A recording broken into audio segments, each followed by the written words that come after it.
नमस्कार दोस्तों, मेरा नाम है आकाश और आप सभी का मेरे YouTube channel A to Z study में बहुत बहुत स्वागत है। और आज की क्लास में मैं आपको क्लास 5th इंग्लिश ग्रामर में कंजंक्शन पढ़ाने वाला हूं। और आज की जो वीडियो होने वाली है ये भी हो सकता है हमारी थोड़ी लंबी वीडियो हो, क्योंकि आज की क्लास में ये जो मैं आपको कंजंक्शन पढ़ाने वाला हूं ये ना सिर्फ आपके इस क्लास के लिए सही है, बल्कि आपके आगे आने वाली जितनी भी क्लासेस हैं उनमें भी आपकी ये जो वीडियो है ये बहुत ज़्यादा काम आएगी। तो इस वीडियो को पूरा देखिएगा, शुरू से लेके एंड तक बिल्कुल भी मिस नहीं करिएगा, क्योंकि अगर आपने कहीं पर मिस कर दिया तो आप वहाँ पे कंफ्यूज हो जाओगे। तो मैं आपको पहले तो ये बता देता हूँ कि आज कंजंक्शन में हम लोग क्या क्या पढ़ने वाले हैं। तो कंजंक्शन में पहले तो मैं आपको इसकी डेफिनेशन पढ़ाऊंगा, इसके कुछ एग्जाम्पल्स पढ़ाऊंगा और फिर मैं इसके आपको 3 टाइप पढ़ाऊंगा। ठीक है, मैं आपको इसके 3 टाइप्स पढ़ाऊंगा और फिर इनकी डेफिनेशन और फिर इनके एग्जाम्पल्स। ठीक है, तो आज की क्लास में मैं आपको कंजंक्शन में ये सब पढ़ाने वाला हूं। तो चलिए इसमें सबसे पहले हम लोग इसकी शुरुआत करते हैं डेफिनेशन से। लेकिन कंजंक्शन की डेफिनेशन पढ़ाने से पहले अगर आप लोगों ने अब तक इस वीडियो को लाइक, शेयर और मेरे चैनल को सब्सक्राइब नहीं किया है तो पहले तो आप इस वीडियो को लाइक कर दो, शेयर कर दो और साथ ही में मेरे इस चैनल को भी सब्सक्राइब कर दो। और अगर आप लोगों ने अब तक मेरे टेलीग्राम चैनल को भी ज्वाइन नहीं किया है तो जाकर आप उसको भी ज्वाइन कर लीजिए, क्योंकि मेरे चैनल पर आने वाले जितने भी वीडियोस होते हैं उनके पीडीएफ आपको मेरे टेलीग्राम चैनल पर ही मिलेंगे। ठीक है, अब चलिए हम लोग अपने टॉपिक पर वापस चलते हैं।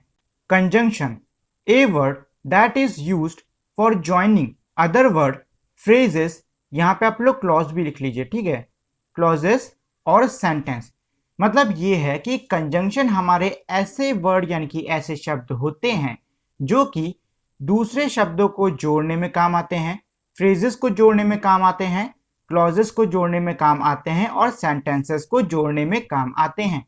मतलब ये है कि जो हमारे कंजंक्शन होते हैं ये हमारे जॉइनिंग वर्ड होते हैं। जॉइनिंग वर्ड मतलब ऐसे शब्द जो कि किसी को जोड़ें। ठीक है, वो हो जाएंगे हमारे जॉइनिंग वर्ड यानी कि कंजंक्शंस। अब इस चीज को मैं आपको और अच्छे से एग्जाम्पल की मदद से समझा देता हूं। यहाँ पे हमने एक एग्जाम्पल लिया है, राम एंड अली। अब ये 3 वर्ड मैंने यहाँ पे ले रखे हैं। अब देखो, यहाँ पे राम एक वर्ड है, अली एक वर्ड है, मैंने बीच में एक वर्ड लगा दिया है जो कि है एंड, और ये एंड राम और अली को आपस में जोड़ रहा है। तो ये जो एंड है ये कंजंक्शन हो गया कि नहीं हो गया। इसी तरीके से a starving puppy and a wet and sticky dog, यहाँ पे एंड हटा दो आप, a starving puppy and a wet and sticky dog, मतलब एक भूख से बेहाल पिल्ला और एक गीला बदबूदार कुत्ता। तो यहाँ पे जो वर्ड है एंड, ये ए स्टार्विंग पपी और a wet and sticky dog इन दोनों को आपस में जोड़ रहा है, इन दोनों को आपस में जोड़ रहा है। तो ये एंड क्या है, ये एंड है conjunction. You can eat ice cream और मैगी, मतलब तुम या फिर तो आइसक्रीम खा सकते हो या फिर मैगी। यहाँ पे जो वर्ड है और, ये आइसक्रीम और मैगी को साथ में जोड़ रहा है, तो ये क्या हो जाएगा, ये हो जाएगा कंजंक्शन।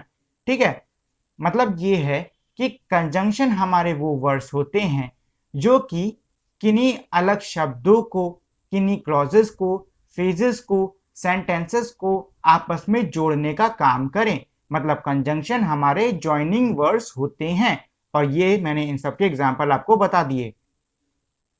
अब इसके बाद आते हैं टाइप्स ऑफ कंजंक्शन। तो आज की क्लास में मैं आपको 3 टाइप के कंजंक्शन पढ़ाने वाला हूं, जो कि हैं coordinating conjunction, correlative conjunctions, subordinating conjunctions. ठीक, ये 3 टाइप मैं आपको आज की क्लास में पढ़ाऊंगा।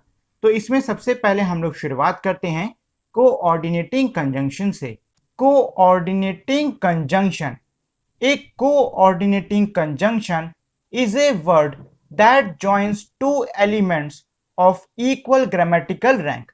मतलब यह है कि कोऑर्डिनेटिंग कंजंक्शन हमारे वो वर्ड्स होते हैं जो कि दो ऐसे एलिमेंट्स को जोड़े जिनकी ग्रामेटिकल रैंक इक्वल होनी चाहिए। अब देखिए, यहाँ पे एक टर्म है इक्वल ग्रामेटिकल रैंक। मुझे पता है कई लोग ये सोच रहे होंगे कि सर ये चीज है क्या।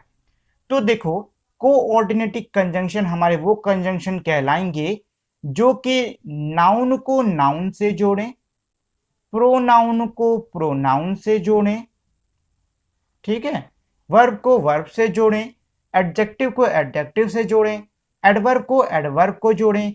इसी को हम कहते हैं इक्वल ग्रामेटिकल रैंक, ठीक है। तो कोऑर्डिनेटिंग कंजंक्शन हमारे वो कंजंक्शंस होते हैं जो कि इक्वल ग्रामेटिकल रैंक वाले एलिमेंट को जोड़ते हैं, और इसका मतलब होता है नाउन को नाउन से जोड़ना, प्रोनाउन को प्रोनाउन से जोड़ना, और बाकी सबको उन्हीं से जोड़ना। अब देखो, कोऑर्डिनेटिंग कंजंक्शंस हमारे ये होते हैं फॉर, एंड, नॉर, बट, और, येट, एंड, सो। इनको याद करने का, ये एंड नहीं होता, ये गड़बड़ हो गया। इनको याद करने एक बहुत ही अच्छी ट्रिक होती है जो कि होती है फैन बॉय। फैन बॉय मतलब एफ से फॉर, ए से एंड, एन से नॉर, बी से बॉय, ओ से और, वाई से येट और एस से सो, ठीक। तो अगर आप इस एक वर्ड फैन बॉय को ध्यान में रखोगे तो आप बड़े ही आसानी से कोऑर्डिनेटिंग कंजंक्शन को अलग करना सीख लोगे।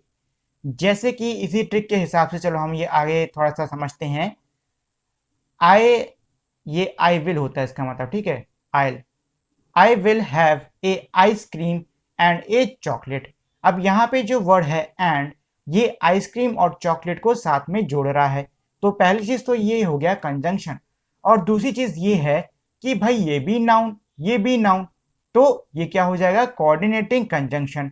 और एक और चीज वो है ये कि एंड जो है वो हमारे फैन बॉयज में आता है, एंड जो है फैन बॉयज में आता है, तो ये हो गया कोऑर्डिनेटिंग कंजंक्शंस।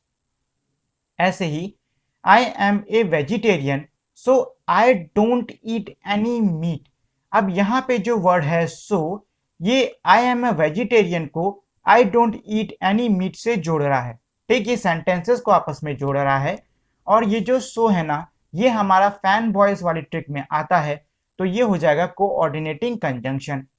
ऐसे ही I hate to waste a drop of petrol for it is very expensive these days. अब देखो, यहाँ पे भी दो सेंटेंस जोड़े जा रहे हैं जो कि है I hate to waste a drop of petrol और it is very expensive these days.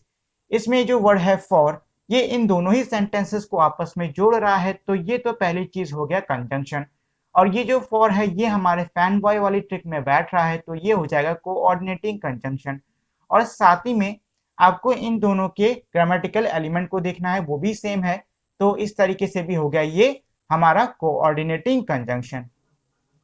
अब ये तो था कोऑर्डिनेटिंग कंजंक्शन। इसके बाद में आता है correlative conjunction. Correlative conjunctions correlate working in pair to join phrases or words that carries equal importance within a sentence. मतलब आसान भाषा में इसको हम कहें तो ये है कि जो कोरिलेटिव कंजंक्शन होते हैं, पहली चीज तो ये कि इनको पेयर में लगाया जाता है। मतलब यह है कि एक सेंटेंस में ये दो दो कंजंक्शन लगाए जाएंगे, और दूसरी चीज, ये जो दोनों ही कंजंक्शन होते हैं ये एक दूसरे की मतलब एक दूसरे के लिए इक्वल इंपॉर्टेंस रखते हैं। For example, Ravi is neither rich nor famous. अब देखो, यहाँ पे नाइदर और नॉर ये दोनों ही कंजंक्शन है। क्यों कंजंक्शन है?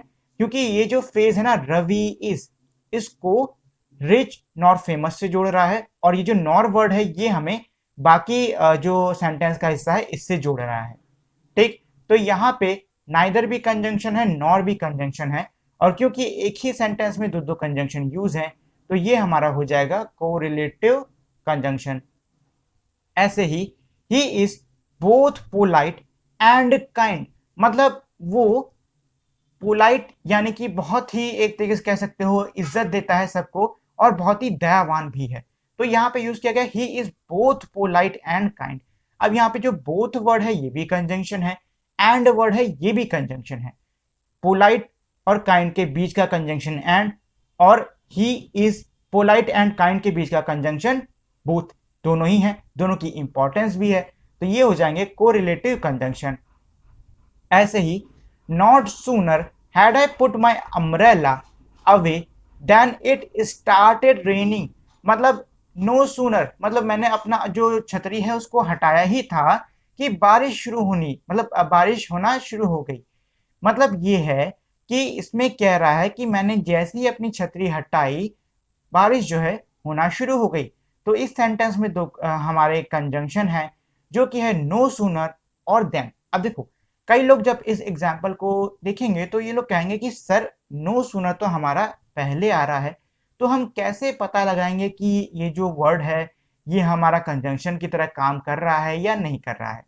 अब देखो, कोई भी वर्ड कंजंक्शन की तरह काम कर रहा है या नहीं कर रहा है, इसको पहचानने का सबसे अच्छा तरीका ये होता है कि जो भी सेंटेंस है उसको आप हिंदी में ट्रांसलेट कर लीजिए। अगर आप एक बार उसको हिंदी में ट्रांसलेट कर लोगे तो आप समझ जाओगे कि कौन सा वर्ड हमारा कंजंक्शन की तरह फंक्शन कर रहा है और कौन सा वर्ड हमारा कंजंक्शन की तरह फंक्शन नहीं कर रहा है। इसको हिंदी में ट्रांसलेट करने पे आप पाओगे कि इस सेंटेंस में जो वर्ड है नो सूनर, ये हमारा कंजंक्शन की तरह काम कर रहा है और देन हमारा कंजंक्शन की तरह काम कर रहा है। ठीक, और ये दोनों हो जाएंगे हमारे कोरिलेटिव कंजंक्शंस। इसके बाद में अगला है subordinating conjunction. Subordinating conjunction are the parts of speech that joins dependent clause to independent clauses. मतलब ये है कि सबऑर्डिनेटिंग कंजंक्शन हमारे वो कंजंक्शन होते हैं जो कि डिपेंडेंट क्लॉजेस को इंडिपेंडेंट क्लॉजेस के साथ में जोड़ते हैं। अब यहाँ पे एक सवाल ये आ रहा है कि क्लॉजेस हमारे क्या होते हैं, कि क्लॉजेस हमारे क्या होते हैं। देखिए, क्लॉजेस हम ऐसे छोटे छोटे सेंटेंसेस को कह सकते हैं जिनमें कि सब्जेक्ट हो, वर्ब हो और ये अपना एक सेंस बनाए, मतलब कि इनका कोई मतलब निकले। ऐसे नहीं कोई भी आपने सब्जेक्ट ले लिया, आए ले लिया, और वर्ब में आपने ले लिया डूइंग वुइंग कुछ भी ले लिया, ऐसे नहीं। हमारे क्लॉज ऐसे छोटे छोटे सेंटेंस होते हैं जिनमें कि सब्जेक्ट और वर्ब होता है और ये सेंस बनाते हैं। अब इन क्लॉजेस को दो हमारे टाइप्स में बांटा जाता है, जो कि होते हैं डिपेंडेंट और इंडिपेंडेंट क्लॉजेस। पहले मैं आपको बता देता हूं कि इंडिपेंडेंट क्लॉजेस कौन से होते हैं। इंडिपेंडेंट क्लॉजेस हमारे वो क्लॉजेस होते हैं जिनमें सब्जेक्ट प्लस वर्ब के अलावा किसी और वर्ड की कोई ज़रूरत नहीं होती है। मतलब ये है कि ये वो क्लॉज होते हैं जो कि सब्जेक्ट और वर्ब आपस में मिलकर ही मतलब बना लेते हैं। जैसे कि आई एट, आई ड्रैंक। अब ये बताओ, क्या मुझे इसमें कोई और वर्ड जोड़ना पड़ा? नहीं पड़ा ना। आई सब्जेक्ट हो गया, एट हमारा वर्ब हो गया, आई सब्जेक्ट हो गया, ड्रैंक हमारा वर्ब हो गया। इनका मतलब बन रहा है कि नहीं बन रहा है? इसमें मुझे कोई और वर्ड डालना पड़ा? नहीं डालना पड़ा। तो ये हो गया हमारा इंडिपेंडेंट क्लॉज। इसके बाद में आता है डिपेंडेंट क्लॉज। डिपेंडेंट क्लॉज हमारा वो क्लॉज होता है जो कि मेन क्लॉज यानी कि इंडिपेंडेंट नहीं, वो क्लॉज होता है जो कि मेन क्लॉज के ऊपर डिपेंड हो। मतलब ये है, मान लो मैं एक एग्जांपल ले रहा हूं, I ate when I am hungry. I ate when I am hungry. अब मुझे ये बताओ, इस सेंटेंस में आई एट तो हो गया इंडिपेंडेंट क्लॉज, करेक्ट, और आई एम हंग्री ये जो हमारा बाकी का क्लॉज है ना, ये हमारा डिपेंडेंट क्लॉज होगा। क्यों होगा? क्योंकि ये जो पूरा क्लॉज है ये हमारा आई एट के ऊपर डिपेंड कर रहा है। अगर आई एट नहीं होगा तो आई am hungry, I am hungry कोई मतलब बन रहा है? नहीं बन रहा है ना। आई एम हंग्री, भूखा हूं लेकिन क्या हूं, कोई मतलब बन रहा है? नहीं बन रहा है ना। तो मतलब ये है कि डिपेंडेंट क्लॉज हमारे वो क्लॉज होते हैं जो कि मेन क्लॉज के ऊपर डिपेंड करते हैं। ठीक, अब ये तो हो गया इंडिपेंडेंट क्लॉज और डिपेंडेंट क्लॉज। अब हम लोग सबऑर्डिनेटिंग कंजंक्शन को पढ़ लेते हैं। मैंने आपको क्या कहा था? ऐसे वर्ड्स, ऐसे कंजंक्शन जो कि इंडिपेंडेंट क्लॉजेस और डिपेंडेंट क्लॉजेस को आपस में जोड़ें, वो होते हैं कंजंक्शन।